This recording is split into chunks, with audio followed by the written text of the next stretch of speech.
Students, कैसे हैं आप सभी? आप सभी अच्छे होंगे, उम्मीद करता हूं।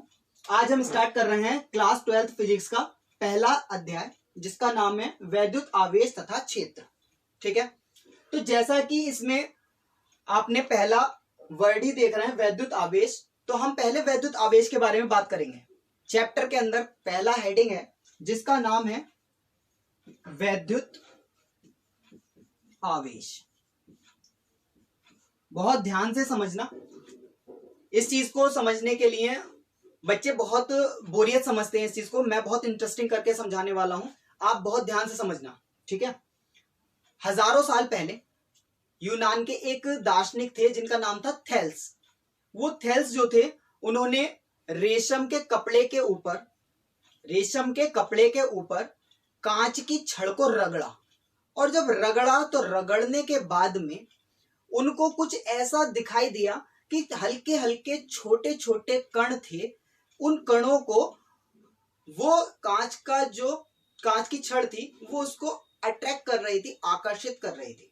ठीक है, तो जब उन्होंने ऐसा देखा कि ऐसा क्या हुआ कि कांच की छड़ को जब रेशम के कपड़े से रगड़ा गया तो उसने इस छोटी छोटी चीजों को अपनी तरफ अट्रैक्ट करना शुरू कर लिया। उनके दिमाग में प्रश्न उत्पन्न हुआ, तो उन्होंने सोचा कि इसमें कुछ ना कुछ ऐसा गुण है जिसकी वजह से ऐसा हुआ है। इस गुण को ही उन्होंने कहा आवेश। समझ में आई? उस समय पता नहीं था, हम लोगों को इस समय पता है कि आवेश दो प्रकार के होते हैं, एक ऋण आवेश और एक धन आवेश। ठीक है, तो धन आवेश और ऋण आवेश के बारे में उस समय नहीं पता था। केवल उन्हें इतना पता चला इस प्रक्रिया से कि एक चीज उत्पन्न हुई है, एक गुण उत्पन्न हुआ है जिसको आवेश कहा गया। ठीक है, अब उन्होंने दोबारा क्या किया, बिल्ली की खाल के ऊपर एबोनाइट की छड़ को रगड़ा, और एबोनाइट की छड़ को जब रगड़ा तब उसने देखा, तब भी उसके अंदर भी ऐसे गुण आ रहे थे जो कि एक दूसरे छोटी छोटी चीजों को अपनी तरफ अट्रैक्ट कर रहे थे। अब इतना तो उन्हें पता चल गया कि रेशम के कपड़े से कांच की छड़ को रगड़ने से अट्रैक्शन का गुण आया, और इसी के साथ साथ कि बिल्ली की खाल से जब एबोनाइट की छड़ को रगड़ा गया तब भी एक गुण आया। अब ये दो गुण आए।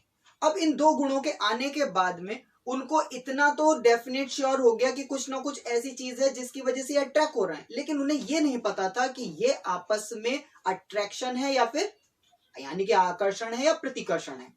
तब ये चीज जानने के लिए उन्होंने क्या किया, एक यहां पर रेशम का कपड़ा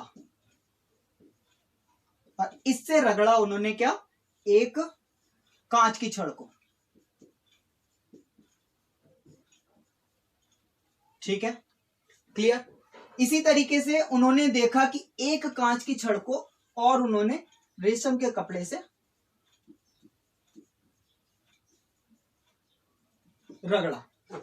जब इन दोनों को रगड़ने से पता चला कि ये दोनों एक दूसरे को प्रतिकर्षित कर रहे थे, यानी कि कणों को तो आकर्षित कर रहे थे। कण जो थे उनको तो छोटे छोटे टुकड़ों को, छोटे छोटे जो कण थे उनको तो अपनी तरफ खींच रहे थे, लेकिन जब इन दोनों कांच की छड़ों को पास में रखा तो ये दोनों एक दूसरे को धक्का दे रहे थे, दोनों एक दूसरे से नहीं मिल रहे थे। क्लियर? इतनी बात समझ में आई? इसके बाद उन्होंने दूसरा काम क्या किया, दूसरे काम के अंदर उन्होंने एक बिल्ली की खाल से एबोनाइट की छड़ को, किसको,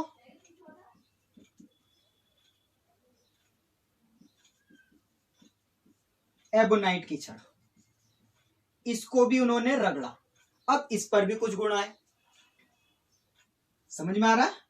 अब इन्होंने देखा कि इसके ऊपर जो गुण आए उसने भी छोटे छोटे कांच के छोटे छोटे जो कण थे उनको अट्रैक्ट किया, लेकिन इन्होंने जब दोबारा से एबोनाइट की छड़ को फिर दोबारा से एक और एबोनाइट की छड़ को आपस में रखा तो इनके अंदर भी प्रतिकर्षण का गुण आया। इन्होंने भी एक दूसरे को प्रतिकर्षित कर दिया। समझ में आई इतनी बात? तो हमने रेशम के टुकड़ों को भी देख लिया और एबोनाइट के छड़ को भी देख लिया, लेकिन उन्होंने एक अगला एक्सपेरिमेंट किया जिसमें कि इन्होंने क्या किया, इसको और इसको, कांच की छड़ को और एबोनाइट की छड़ को आपस में रखा। इनको जब संपर्क में लेकर आए तो ये इसकी तरफ अट्रैक्ट हो गया और ये इसकी तरफ अट्रैक्ट हो गया, यानी कि दोनों आपस में मिल गए। इससे उन्हें पता चला कि इनके अंदर दो अलग अलग गुण थे। एक गुण था जो कि चीजों को दूर भगा रहा है और एक गुण था जो चीजों को पास में लेकर आ रहा है। तो इससे उन्हें पता चला कि एक है हमारा ऋणात्मक, एक क्या है ऋणात्मक, और एक क्या है धनात्मक। तो यहां से हमें पता चला कि जो रेशम के कपड़े पर और बिल्ली की खाल पर हमने कांच के और एबोनाइट छड़ को रगड़ा, तो रगड़ने से आवेश उत्पन्न हुआ। और आवेश कितने प्रकार के होते हैं, दो प्रकार के, और पहला आवेश होता है ऋण आवेश और दूसरा आवेश होता है धन आवेश। इतनी बात समझ में आ गई। तो यहां से पता चल गया हमें आवेश के बारे में।